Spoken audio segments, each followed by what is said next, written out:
Meanwhile, in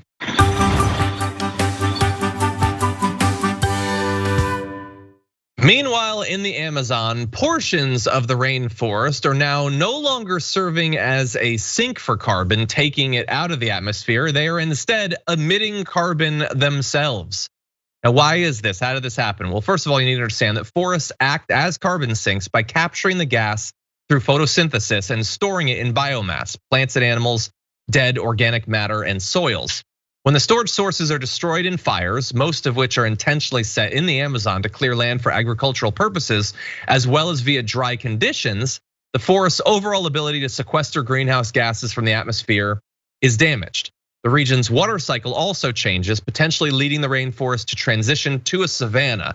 So that's gonna be a fun development that will take place over the next couple of decades. But we don't have to wait decades for a significant change, which we already have.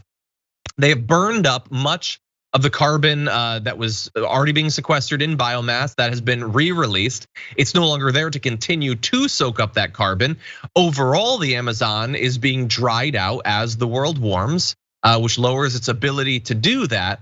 And the Amazon up until this point has been one of the things that is protecting us at least a little bit. You have all of this accumulated biomass that provides an outsized sink for carbon. That is, and we were worried for a while that will change once it turns into a savanna, but already portions via a study that's been done are already emitting carbon of their own. So again, these different facets of climate change are combining to make the overall situation worse. And this is a huge change to an important region of the world, Viviana, that so far isn't being talked about, I think, nearly enough. Yeah, and you can't just grow these trees back. It's too late, John. We're gonna have to come up with some other solutions. I mean, as you might know, I haven't been a meat eater for over 15 years now. And this has been, protecting the Amazon has been a rallying cry for many environmentalists since I can even remember. Yeah, I mean, the early 80s, this was something that people were going to bat for. Previous to that, I don't know, I'm sure it was. But we have decimated the forests and we have created, it's really been because of meat production more than anything. And also for the grain that cows eat. So and not to mention it's actually affecting the orangutan population at this point. It's just a catalyst for danger. We're seeing climate change getting more severe globally. And unfortunately, we're gonna have to start coming up with some other solutions. Save the Amazon, it's too late.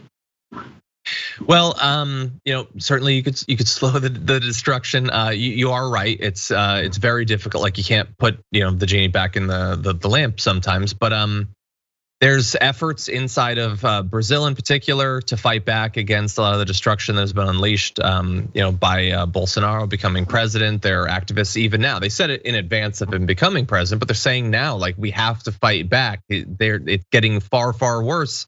And it really sucks to watch the predictions that were made just a couple of years ago coming true so quickly. And affecting the region so much. I mean, there are regions inside of the Amazon right now that are on average 4.5 degrees hotter during the dry season than they were less than half a century before. That is an extreme that it will not be able to tolerate for long. And I want to give you, this is a quote from a study that was predicting what could happen in the Amazon eventually back in 2018. It's happening faster than they thought, but they said at that point, these scientists, the precious Amazon is teetering on the edge of functional destruction, and with it, so are we. We stand exactly in a moment of destiny. The tipping point is here, it is now. That was 2018, and the Amazon has already massively changed just in a few years. It's going to get worse. How many of these tipping points are we just going to watch sail by and just continue down the same path as we try to get Joe Manchin to approve of a little bit of climate spending? We are gonna see this get worse and worse in our lifetime, John, sadly. But I do have some hope because although, like you said, we can't put the genie back in the bottle, we do have a lot of environmental scientists that are working on this. And I have hope that science will bring us a solution. We have to stop. We have to stop industrialized agriculture as one of the US's greatest imports, because our corporations have been the ones most responsible for it around the globe. And now we've sort of set the standard and raising, animals and growing crops.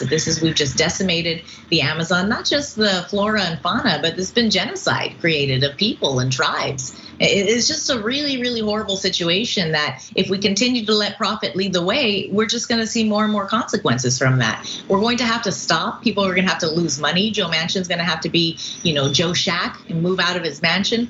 It's gonna be really, really a major shift. And unfortunately, until it starts, really affecting people that don't care, then we're gonna see change. So when Joe Manchin's mansion floods, maybe he'll care. Exactly. Make Joe Shack again. I want to see that hat. No, you're absolutely right. And what you're pointing out, the genocide, the destruction of this habitat of not only the animals that live there, but the people that live there in Brazil and other parts of the Amazon. Like another form of that fight is taking place in other areas. Like how you can burn down the Amazon to put cows there, or you can destroy an environment to put a pipeline through it. I mean, in both cases, you're devastating these populations. Are we really that different?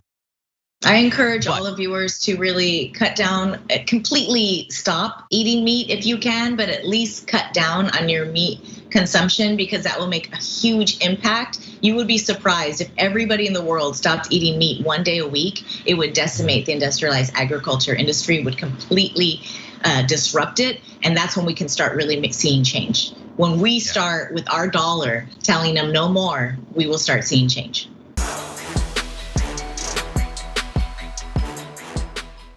For more political news breakdowns, interviews, stories of activism, and me trying my hardest to care about the occasional big celebrity news story, subscribe to our YouTube channel at youtube.com/The Damage Report. And you can ring the bell wherever it is so you don't miss anything.